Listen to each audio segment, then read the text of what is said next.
perkembangan psikologi sendiri, perkembangan ilmunya ya untuk mempelajari tentang jiwa. Dulu kan istilahnya jiwa gitu kan. Kalau sekarang kan disebut sebagai apa? Mempelajari perilaku dan proses-proses mental gitu. Tapi di awal itu jiwa. Itu sudah dipelajari zaman filsafat. Ya. Filsafat jiwa gitu. Nah kan berangkat dari filsuf-filsuf itu, ketika seseorang berproses mengenali, bertumbuh, tidak reaktif gitu ya, tidak reaktif tapi lebih reflektif, pikiran-pikiran mulai aktif, ada istilah kromodongso ini. Kromodongso itu aku tapi identitas diri yang sifatnya apa ya, luar ya sebenarnya ya. Aku yang luar ini. Dia akan menyebutkan tentang bagaimana menemukan aku yang sejati, aku yang besar. Kalau kromodongso itu kan aku kecil gitu ya, tapi aku yang besar itu.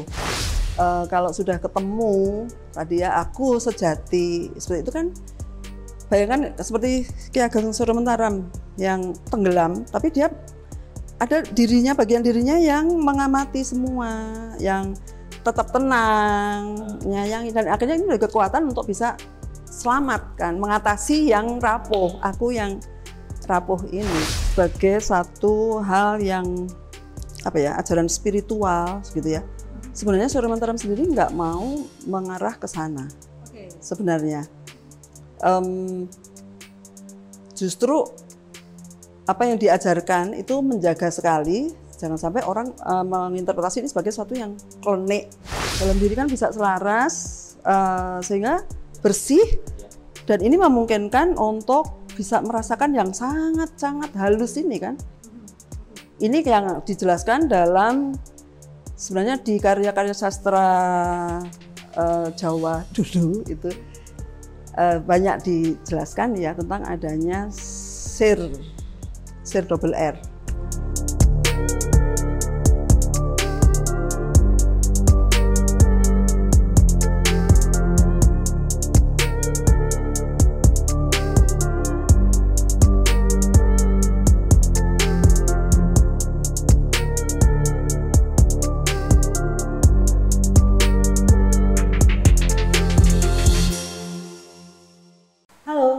Jumpa lagi di channel Ngopi Spiritual. Di episode kali ini, kami akan membahas seputar psikologi dan juga spiritualitas. Dua bidang yang berlainan, tapi saling melengkapi. Psikologi mempelajari perilaku manusia, yang tujuannya memahami bagaimana manusia berpikir, berperilaku, dan juga bertindak. Sementara spiritualitas lebih berfokus pada pencarian makna kehidupan, tujuan hidup manusia, dan hubungan manusia dengan sesuatu yang lebih besar dari dirinya sendiri, misalnya Tuhan dan alam semesta. Ilmu psikologi dapat memberikan pemahaman mendalam tentang pengalaman spiritual seseorang, dan sebaliknya, spiritualitas dapat memberikan jawaban yang lebih holistik untuk perkembangan psikologis seseorang.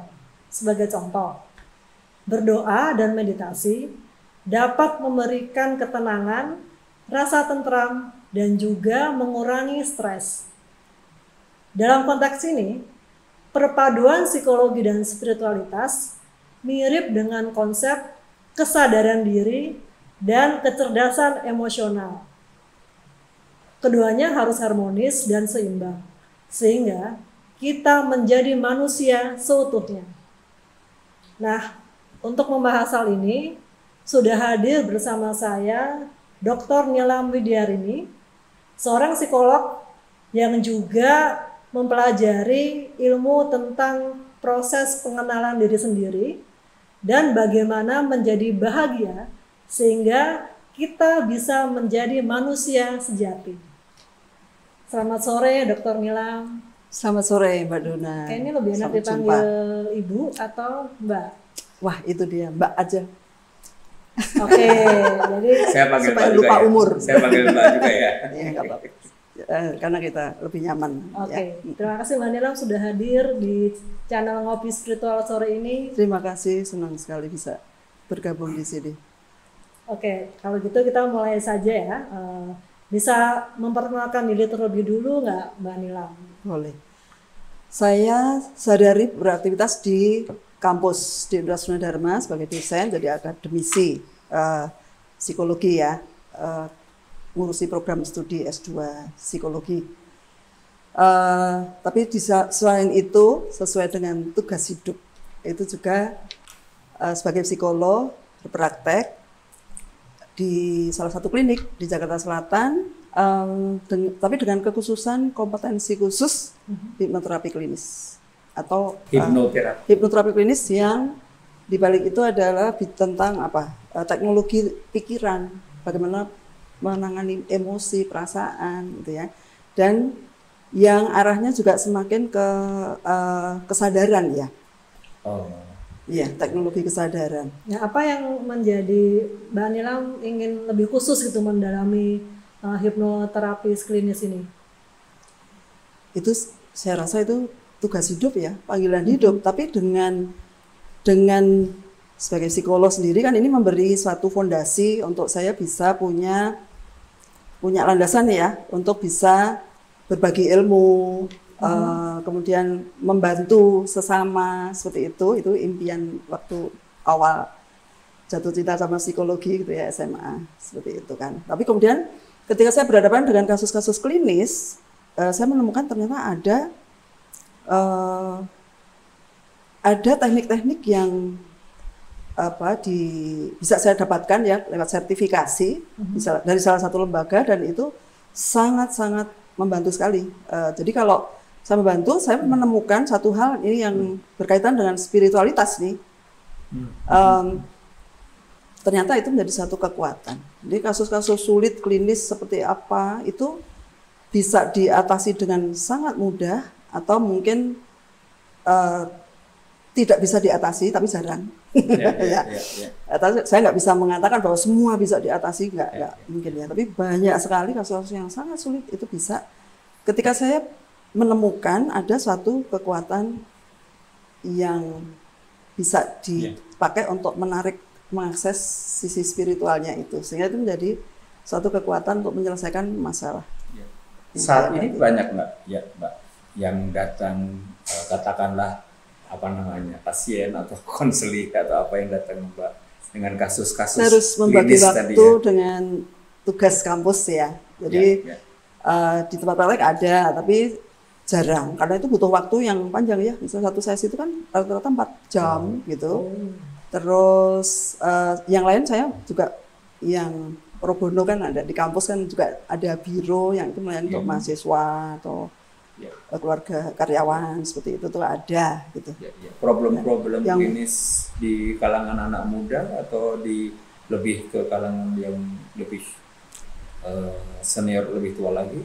Saya sebagai psikolog dulu psikolog umum, dan saat ini pun berpraktek ya dengan hipnoterapi ini juga umum, dari masalah anak, remaja, jadi masalah gangguan emosi, perilaku, dan lain-lain ya, masalah-masalah klinis, masalah keluarga. Bahkan sekarang ada yang sedang saya hadapi ini kok beberapa itu minta untuk dijadwalkan karena problem keluarga. Ada yang persiapan menikah gitu tuh. Kebetulan kayak musiman. Apa tuh musiman? musim kasus apa? Musim kasus apa gitu ya? Iya, homoseks ada, sempat dalam kurun waktu yang singkat loh homoseks. Ada kurun waktu dalam waktu 1 bulan loh, ini kok semuanya kasusnya kecemasan. Kecemasan. Ada masanya berarti ya? Kecemasan di usia dewasa madya ya, seperti itu yang bukan sudah dengan psikiater, bukan karena akhir bulan kemudian banyak kecemasan atau bercanda itu Pak. Ya kalau itu saya sendiri. Nah kalau ini menurut dari perspektif psikologi nih Mbak Nilam, apakah sejak lahir manusia itu sudah memiliki karakter atau sifat-sifat itu bisa terbentuk seiring dengan bertambahnya usia, lingkungan gitu? Baik, bisa saya katakan kepribadian ya, maksudnya ya. Kepribadian itu kan pola respon seseorang ya dalam menghadapi situasi yang ada, situasi yang dihadapi itu. Pola responnya seperti apa? itu dibentuk dari, itu kan suatu apa ya, suatu organisasi psikofisik gitu ya. Psikofisik dalam artinya ada faktor hormonal segala ya, dan psikologisnya itu yang dibentuk dari faktor bawaan maupun pengalaman, lingkungan. Jadi mix ya. Mix ini. Nah, kalau ilmu psikologi itu kan sudah ada sejak abad 19 ya. Nah, tapi saya pengen tahu nih sebenarnya korelasinya dengan peradaban manusia sebelumnya tuh ada nggak? Peradaban, perkembangan psikologi sendiri, perkembangan ilmunya ya untuk mempelajari tentang jiwa. Dulu kan istilahnya jiwa gitu kan. Ya. Kalau sekarang kan disebut sebagai apa? Mempelajari perilaku dan proses-proses mental gitu. Tapi di awal itu jiwa. Itu sudah dipelajari zaman filsafat. Kan? Filsafat jiwa gitu. Nah kan berangkat dari filsuf-filsuf itu, termasuk misalnya kita kan kenal René Descartes ya. Dia kan ya terkenal dengan Gnote Scienton misalnya. Kenalilah dirimu sendiri. Ya. Dan tidak berlebihan gitu ya. Itu kan suatu yang memang terukir ya di Yunani itu kan di salah satu kuil itu. Itu maknanya mendalam. Jadi ada seorang ahli yang mendalami tentang self itu di Prancis ya yang sempat Wirawidiman, mudah-mudahan kami sempat diskusi segala macam. Itu jadi sangat penting landasan awalnya itu. Dan itu spekulatif gitu ya, spekulatif. Tapi kan kemudian psikologi berkembang dari filsafat, kemudian lepas dari filsafat menjadi ilmu yang sendiri. Ya mandiri, mulai meneliti lewat eksperimen dan seterusnya gitu. Nah itu kan berproses memahami apa sih dibalik perilaku ini, gerak-gerik pikiran, emosi, ya, dan ilmu yang pernah dipelajari Mas Ru ya, filsafat ya. Iya. Filsafat jiwa. Ibunya. Filsafat jiwa. Filsafat kan ibu dari segala ilmu ya. Nyambung sekali. Kalau melihat perkembangan psikologi sampai sekarang ya, relevansi dengan katakanlah kondisi-kondisi masyarakat saat ini ya, itu ilmu psikologi itu masih sangat relevan. Saat ini peminat psikologi semakin banyak. Itu sendiri menunjukkan bahwa masyarakat banyak yang membutuhkan. Maka ya mahasiswa cenderung tinggi kan itu. Pertanyaan saya mengarah kepada apakah kondisi saat ini kemudian sebenarnya kondisi kejiwaan manusia itu sekarang banyak yang sakit atau lebih banyak yang sakit sehingga kemudian orang kemudian banyak lari kepada psikologi. Kalau melihat cerita-cerita nih ya, terutama yang generasi saat ini ya, itu saya dengar cukup akrab orang-orang muda itu yang datang kepada psikolog, yang kemudian berdiskusi, berdialog dengan para psikolog atas inisiatif dari anak-anak muda ini sendiri, Mbak. Ini kan satu fenomen gejala yang ada kesadaran yang makin kesadaran mengenai perlunya psikologi tadi itu. Itu kan kaitannya dengan tadi kenapa mahasiswa sulit sekarang tambah terus. Artinya banyak anak-anak muda yang memang merasa bahwa ini perlu gitu ya. Dan mereka tertarik di situ karena apa? Karena ya mereka mungkin berangkat juga dari kerentanan antara lain. Kerentanan itu. Dunia makin kompleks. Kalau dulu kan dua orang tua kalau bekerja kan salah satu saja, misalnya seperti itu kan lebih bonding di dalam keluarga itu lebih kuat, rasa aman itu kan menjadi kekuatan sehingga masalah-masalah bisa tereliminir lah ya, bisa teratasi dan tidak sampai seseorang merasa apa ya nggak punya energi untuk ini. Nah, sekarang kan dengan kompleksitas ini, nah tadi soal perkembangan teknologi itu saya tadi agak ketawa karena pernah ada yang menyatakan bahwa Mbak Nilam, besok psikologi nggak dibutuhkan lagi. Kenapa? Karena IT itu akan menggantikan. saya itu loh. Itu kan hanya tools, alat bantu. Tapi kan nggak bisa menggantikan sepenuhnya ketika apalah misalnya tools kalau assessment ya itu bisa gitu ya, diganti dengan tools gitu. Tapi kalau sudah tahu ini punya masalah ini, diagnosisnya ini, SWOT mau diapakan, tools apakah bisa? Nggak bisa kan?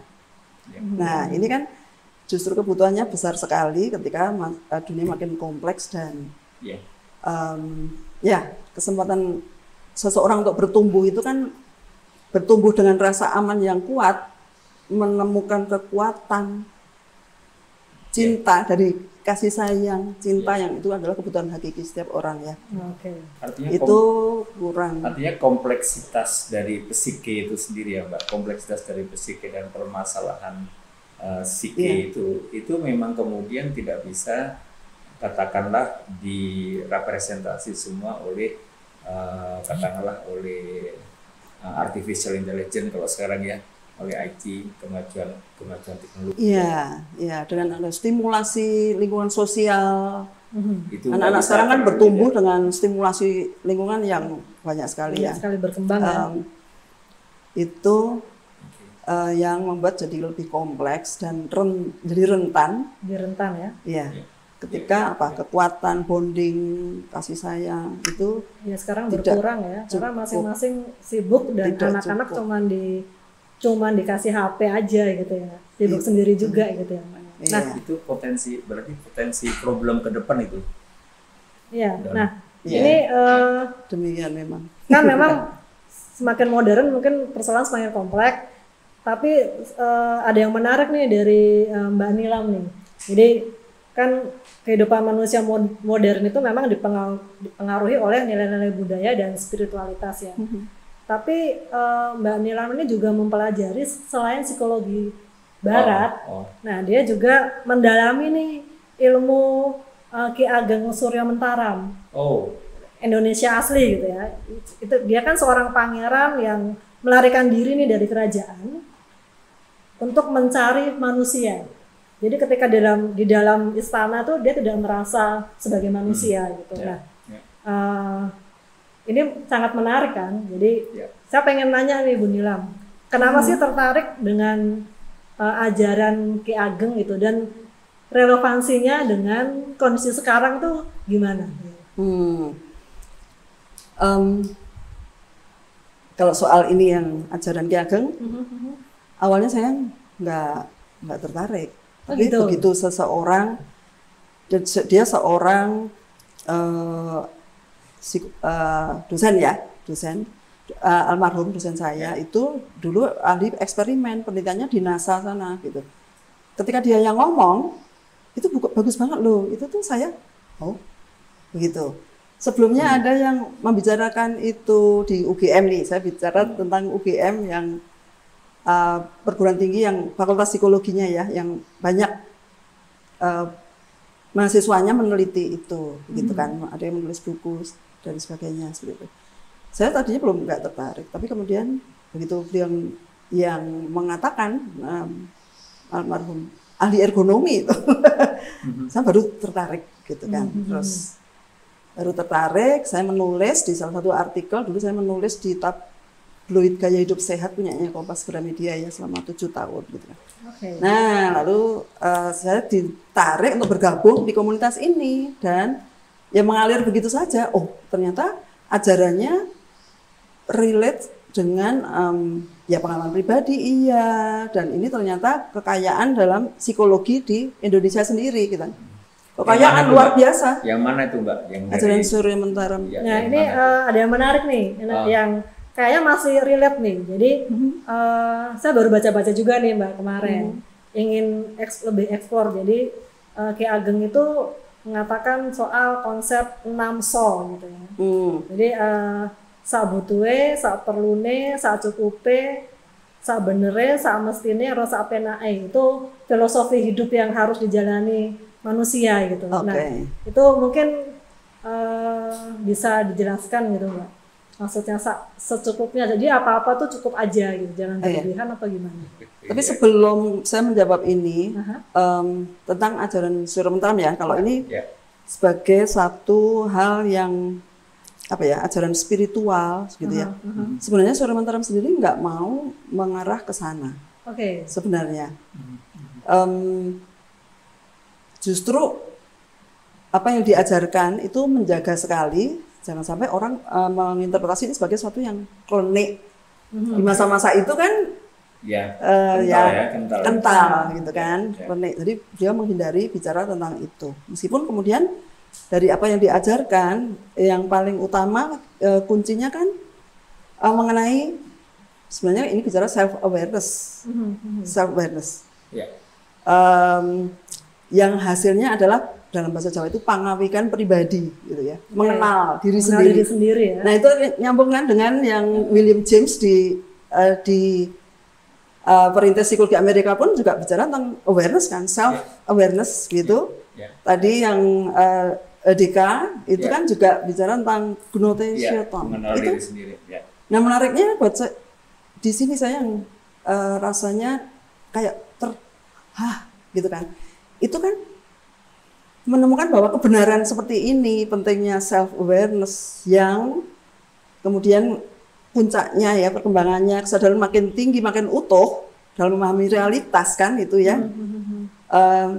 Itu kan hasilnya ya sesuatu kekuatan yang sumber kekuatan hidup itu di situ. Connectedness dengan sesuatu yang lebih besar dari diri kita sendiri ya, bahwa kita ini bagian dari sesuatu yang besar, semesta lah, kosmos itu. Tapi kan kita harus mulai dengan mengenal diri sendiri dulu. Mulai dengan lapisan luar dulu, mengenali ini Surya Mentaram ya, mengenali gerak-gerik pikiran, gerak-gerik perasaan, emosi, apa yang membuat saya merasa susah, kenapa saya marah seperti ini gitu ya. Ini kenapa saya ini apa ini? Oh, ini aku iri. Gitu ya. Kenapa aku iri? Seperti itu kan didalami, dikenali betul-betul gitu ya. Sampai dapat jawabannya. Sampai dapat jawaban dan seterusnya seperti itu. Sampai kemudian pada kesadaran mengenai sebenarnya bicara tentang hakikat ya. Hakikat atau makrifat mungkin saya agak kurang ini ya. Sesuatu lapisan itu makin dalam ya. Sehingga memahami realitas ini sebagai bisa melihat mana yang hakiki, mana yang tidak hakiki, bisa memilah-milah dalam hidup ini mana yang hakiki, mana yang tidak. Sehingga kalau ini bukan hakiki, ngapain dijadikan persoalan, gitu ya. Misalnya mengejar suatu keinginan, karep dalam bahasa Jawa, karep itu orang bisa terus satu sudah terpenuhi, ngulur lagi, pengen lagi lebih tinggi misalnya. Itu kan tadi apa? Nah, masuk ke mulur sama mungkret. Itu apa tuh? Mulur sama mungkret itu apa sebenarnya? Iya, itu bicara tentang karep tadi ya. Keinginan manusia. Ini di satu sisi ini adalah suatu yang membuat kita merasakan hidup ya, rasa hidup begitu kan. Kaitannya dengan rasa hidup untuk apa? Untuk punya keturunan, untuk bisa punya penghidupan ya, pekerjaan gitu kan, penghasilan yang baik, yang cukup seperti itu kan ada kemauan, keinginan, karep, mau lebih sukses lagi, misalnya seperti itu.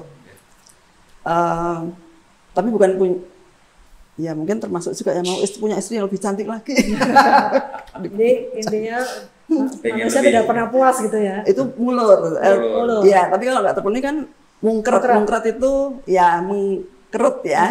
Keinginan bisa muncul. Itu sifat karep itu seperti itu kan, keinginan itu seperti itu. Nah ini kan perlu dipahami juga, disadari, dikenali gitu sehingga kita lebih bisa tadi memilah-milah mana yang hakiki. Ketika kita bisa memilah-milah mana yang hakiki, mana yang tidak, kita nggak perlu marah kalau misalnya masakan hari ini nggak enak. Itu bukan yang hakiki itu ya. Seperti itu. Jadi hidup itu menjadi lebih secukupnya tadi. Namso itu ya. Iya. Dan menariknya bahwa Descartes itu kan juga ternyata gnotoceton itu kan ada buntutnya juga kan, yang secukupnya gitu loh, tidak berlebihan. Ya, ya. Jadi nggak perlu mulur, nggak perlu mungkret ya. Iya. Di tengah-tengah itu. Ya mulur, tapi kita tahu kapan mesti mungkret. Dengan secukupnya tadi ya. ya. Jadi mawas diri itu menjadi sesuatu yang penting, mengenali. Dan itu kayak polanya sama ya. Maksud aku mulai dari yang presiden sampai yang penjaga toilet itu konsep pola mulur dan mungkret ini sama aja ya sebenarnya. Ki Ageng Suropentana menegaskan bahwa semua manusia rasanya sama saja, seperti itu. Jadi kita tidak perlu iri gitu. Iya, rasa manusia itu ya seperti itu, entah itu presiden, entah itu sama semua. Artinya gerak-gerik jiwa tadi itu ya, gerak-gerik karep, keinginan. Artinya bahwa manusia kaya atau manusia miskin itu ngopinya cuma 1 gelas saja kan. Oh iya, aku lupa nih kasihkan ngobrol nih ya. Kan? Mungkin ngopi dulu nih, kebetulan nih kita ditemani nih sore ini dengan Java Rover Kopi. Ini ya? Iya, ini kopi asli Indonesia dan dibuat dengan grade yang tertinggi. Jadi perlu dicoba. Kopi yang saya sudah familiar. Oh gitu ya? Yeah. Saya malah baru tahu nih Mbak Nila. Oke. Oke, silakan. Oke. Nah, Mbak Nila, mungkin tadi kan aku sempat menyebut 6 sa gitu ya, dan belum sempat dijelaskan. Nah, mungkin ini aku sebutin lagi ya. Yeah. 6 sa itu adalah sa butuhe, sa perlune, sa cukupe, sa benere, sa mesinnya sama sa penae. Nah itu bisa dijelaskan nggak? Contohnya itu misalnya kayak gimana? Istilahnya sendiri yang tidak tahu bahasa Jawa mungkin juga ini ya. Sa butuhe berarti kan ya sudah hidup itu apa yang sesuai dengan apa yang kita butuhkan saja yang kita cari gitu ya. Sa cukupe ya, sampai secukupnya saja. Itu kan tadi yang nggak perlu berlebihan, tadi kaitannya dan nggak perlu berlebihan. Tapi kan ada sak benere juga gitu kan. Sak benere berarti kan ya kita melakukan itu dengan apa? Benar-benar kebenarannya itu kebenaran yang sebenar-benarnya benar gitu ya. Benar dari berbagai sisi seperti itu. Kemudian saya sendiri malah kurang hafal, tapi kalau disebutkan saya tahu.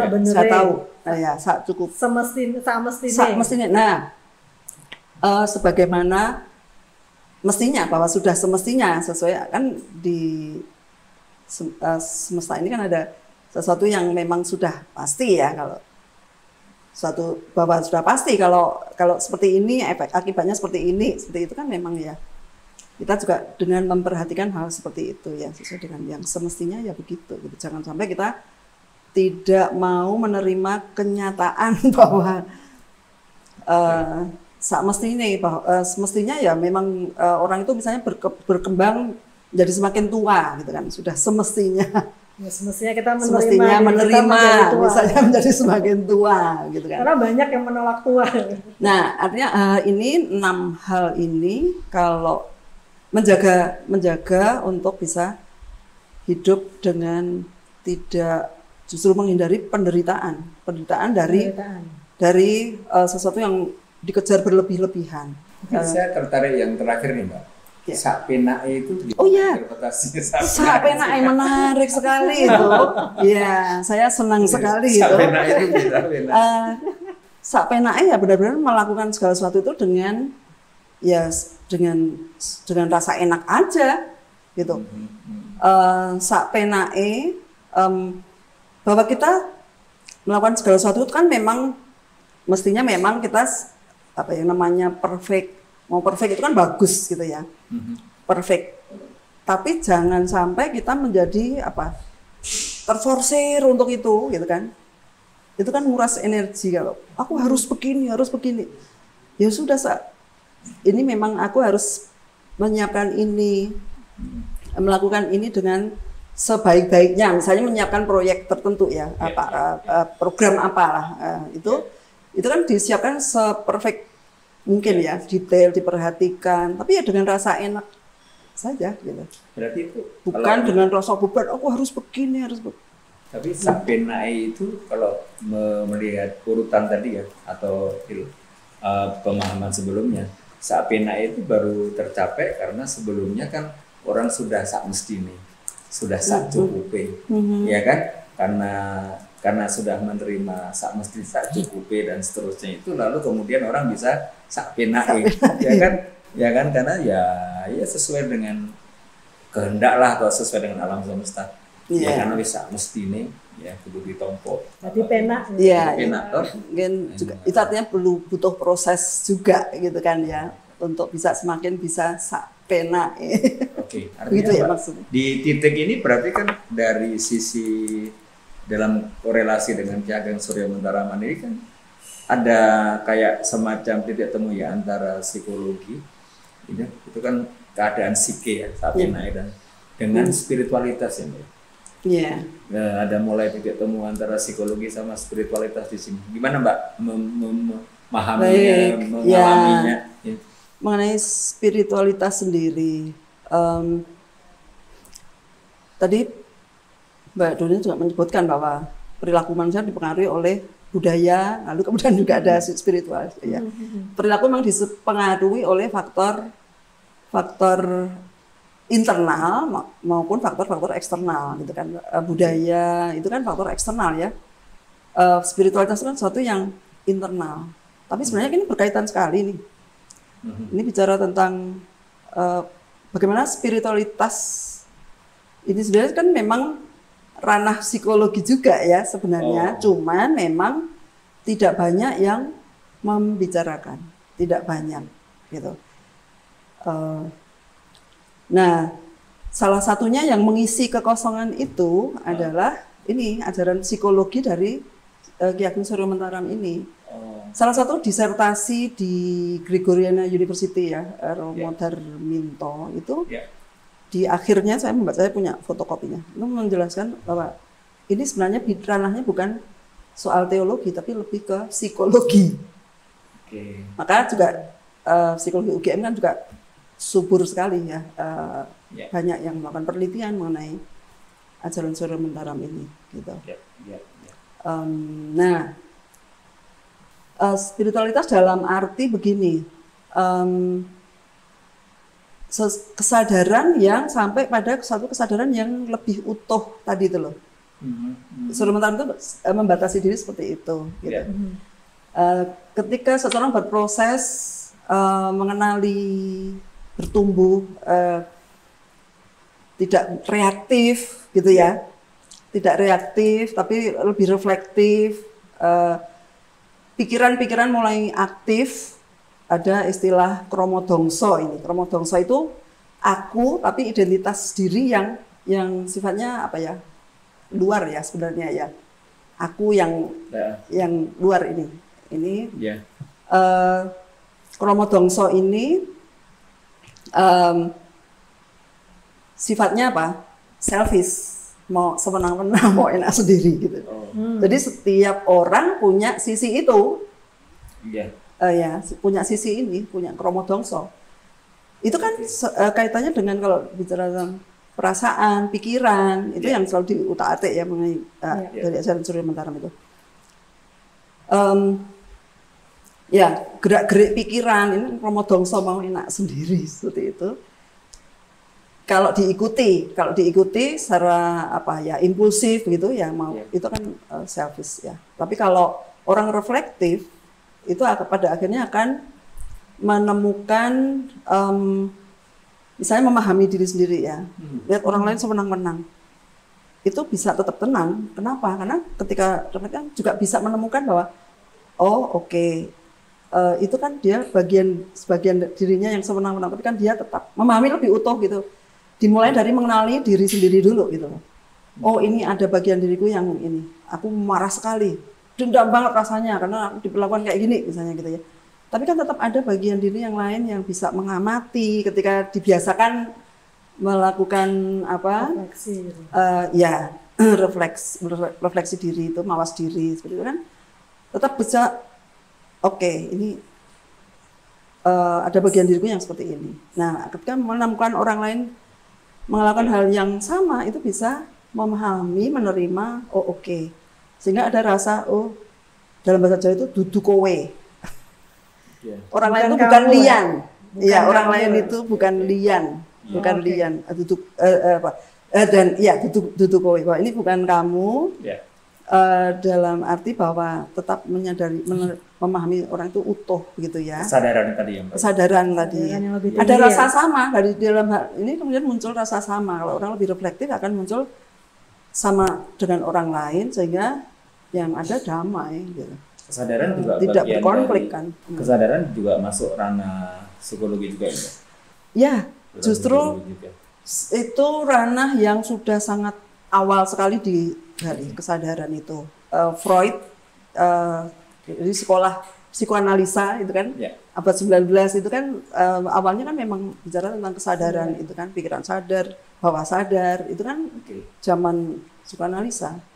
Hanya sempat ditutup tahun 1900 dengan bangkitnya empirisme ya. Mewarnai psikologi sehingga sesuatu yang nggak ada kelihatan itu nggak ilmiah. Itu 50 lebih tahun.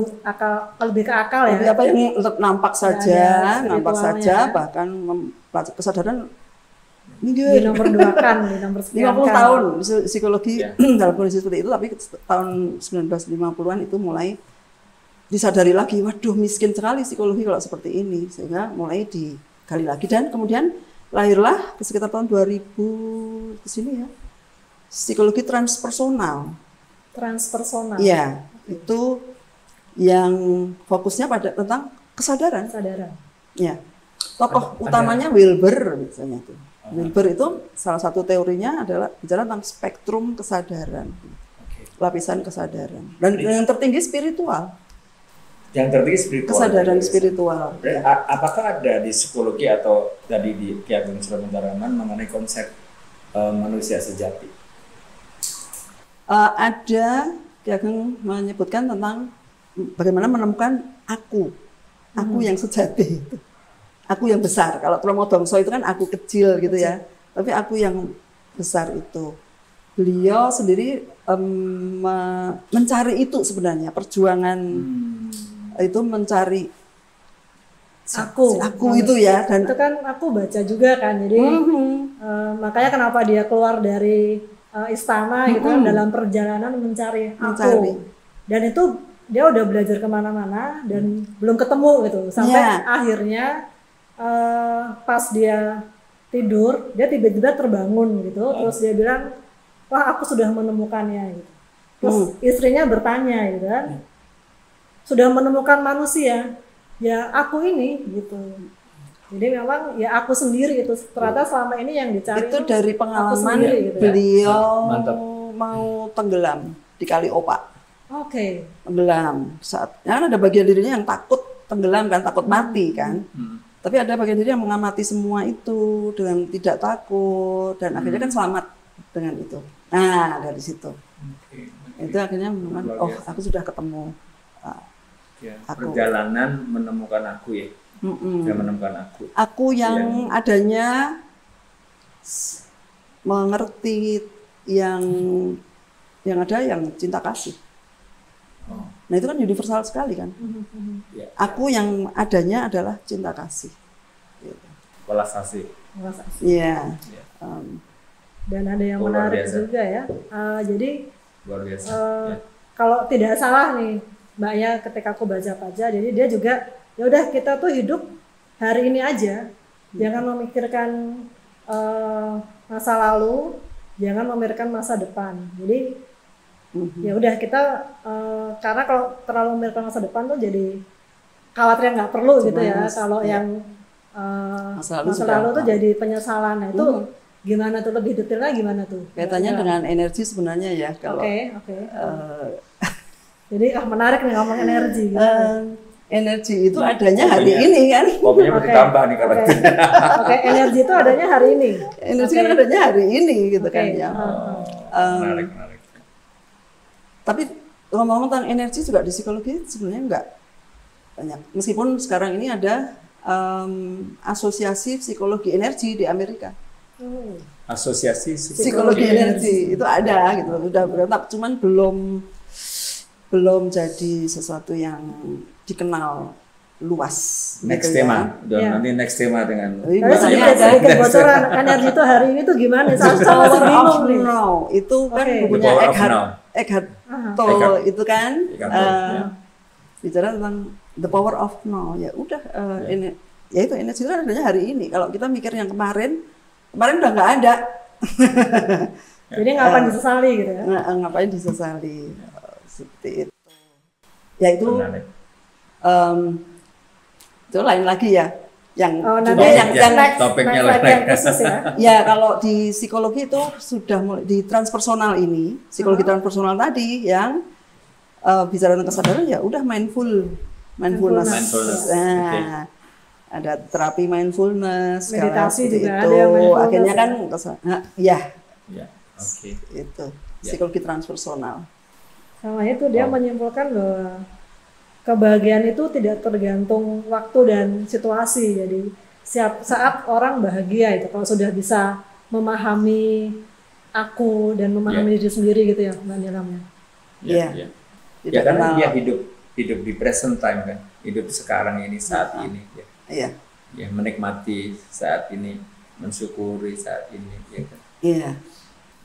Kalau sudah ketemu tadi ya aku sejati seperti itu kan, bayangkan seperti Ki Ageng Suro Mentaram yang tenggelam, tapi dia ada dirinya, bagian dirinya yang mengamati semua, yang tetap tenang, menyayangi, dan akhirnya ini ada kekuatan untuk bisa selamat kan, mengatasi yang rapuh, aku yang rapuh ini. Apakah ada baik katakan Mbak, pemahaman atas aku tadi ya, itu adalah energi, menimbulkan energi. Oh. Iya kan, itu kan power from within ya. Itu kan kalau itu kan bicara Eckhart Tolle itu kan itu the power from within yang muncul karena mindfulness.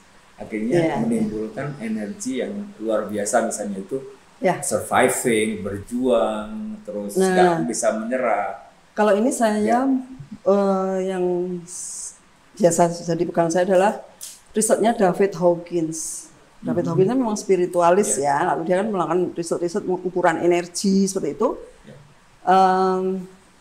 Emosi-emosi negatif itu energinya kan kecil dan minus berpangkat, jadi kan makin ke bawah. Itu kan makin menguras energi gitu kan. Tapi kalau emosi positif termasuk mengalami pencerahan seperti Ki Ageng Suro Mentaram menemukan aku sejati tadi itu, dan pencerahan ya, itu energinya tinggi sekali. 1000. Itu enlightenment itu. Ya, cinta kasih itu 500. Ada skalanya, David Hawkins ada skalanya gitu. Ya, damai itu enggak tinggi seperti itu kan. Nah, enlightenment tinggi sekali. Nah, kalau sudah seperti itu kan rasanya yang dan menariknya ini juga berhubungan dengan kesadaran. Kesadaran bahwa orang yang mengalami emosi negatif ini juga dijelaskan dalam misalnya psikologi yang juga berkembangnya masih cukup baru ya, tahun 1998 psikologi positif itu bicara tentang emosi positif seperti itu, juga menjelaskan tentang emosi ini. Kalau emosi negatif tetap ada fungsinya ya, perannya adalah memberitahu kita bahwa ini ada satu masalah gitu ya. Tapi selebihnya ini nguras energi, membuat kesadaran terfokus pada masalah itu. Jadi sempit kan, perhatian ke sana tanpa disadari, tanpa diniatkan. Kalau emosi positif, orang kesadarannya lebih tinggi, perhatiannya lebih menyebar. Gitu. Luar biasa. Itu yang memungkinkan untuk juga tindakan-tindakan altruistik segala itu kan dengan energi yang tinggi kan. Keluar ya. Iya. Terima kasih tadi ya. Iya. Jadi menarik banget ya hari ini ya. Kayak satu terakhir nih, jadi saran dari Mbak Nilam nih buat teman-teman gitu ya.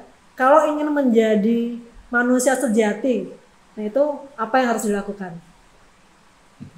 Manusia sejati. Iya. Kalau dari perspektif psikologi ya, aliran-aliran psikologi itu misalnya kalau menurut ada psikoanalisa, ada psikologi humanistik misalnya seperti itu ya. Masing-masing punya teori sendiri ya. Manusia yang berkembang paripurna itu seperti apa gitu. Kalau dalam psikoanalisa, ketika orang mengalami ego strength, ego yang berkembang tinggi. Ini kan fungsi pikiran, kesadaran begitu ya. Yang mampu untuk menyelaraskan ini konflik internal ini. Di balik ini sebenarnya kan kesadaran tadi kan.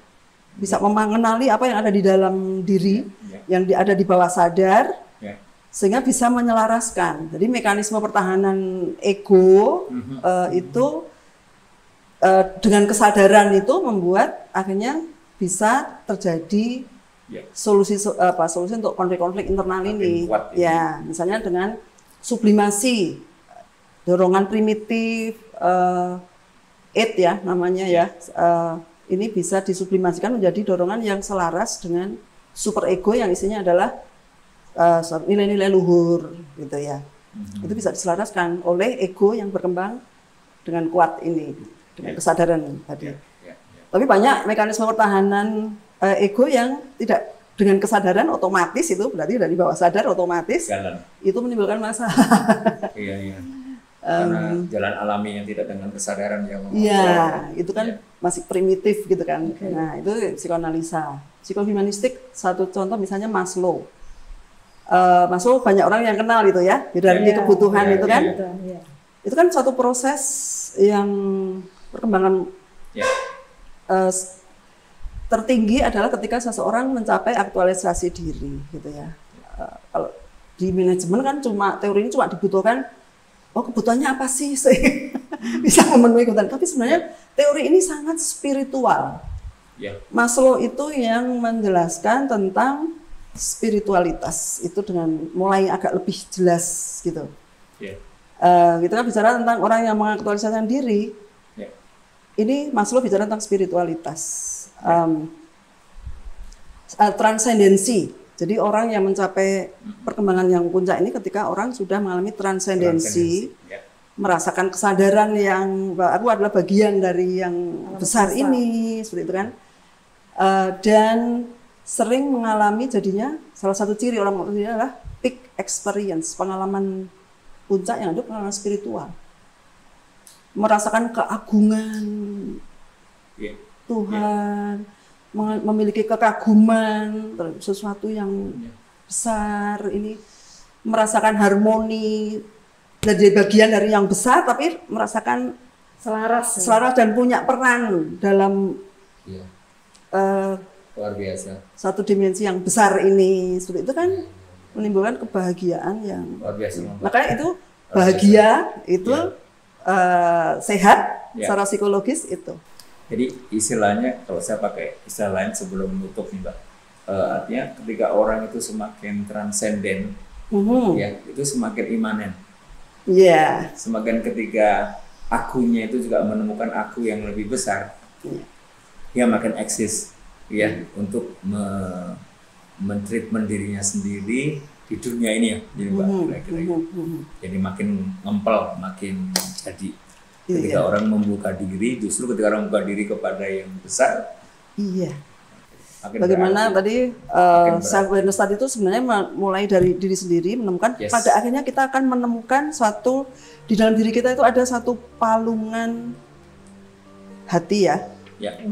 Ketika ini hati kita bersih, tadi awareness tadi itu kan sebenarnya kan arahnya kalau untuk sampai ke transendensi kan sebenarnya sambil membersihkan diri, mana yang perlu, mana yang nggak hakiki, bersihkan. Jadi selaras kan, dalam diri kan bisa selaras, sehingga bersih, dan ini memungkinkan untuk bisa merasakan yang sangat-sangat halus ini kan. Ini yang dijelaskan dalam sebenarnya di karya-karya sastra Jawa dulu itu. banyak dijelaskan ya tentang adanya SIR double R. Oke. Iya. Itu ya, dan itu Surya Mataram juga kan belajarnya juga dari tembang-tembang gitu kan, dari entah Kinanti lah dan seterusnya ya, Mas Kumambang lah, itu kan isinya kan simbol-simbol pesan spiritual di situ. Dan kemudian juga meskipun beliau menghindari sekali jangan sampai ini jadi dianggap sebagai suatu ilmu untuk sakti apa itu enggak, itu padahal sebenarnya beliau juga ada menjelaskan tentang manembah. Jadi tentang menyembah itu apa sih hakikatnya gitu. Tapi kalau orang sudah menemukan aku sejati tadi, antara yang disembah dan yang menyembah itu sudah bersatu. Satu ya, jadi satu. Iya. Ya kan ada konsep manunggal ya. Iya. Karena kalau dalam spiritual juga ada istilah saya dalam semesta, semesta dalam saya dan semesta adalah satu. Luar biasa Mbak, terima kasih banyak.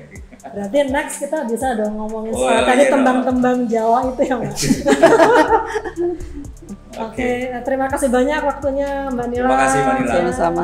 Demikian bincang-bincang kami sore ini bersama Dr. Nila Widiarini. Jika Anda merasa konten ini bermanfaat, silahkan klik tombol like, subscribe, dan jangan lupa tinggalkan komentar yang bermanfaat bagi pemirsa lainnya. Sampai jumpa. Sampai jumpa.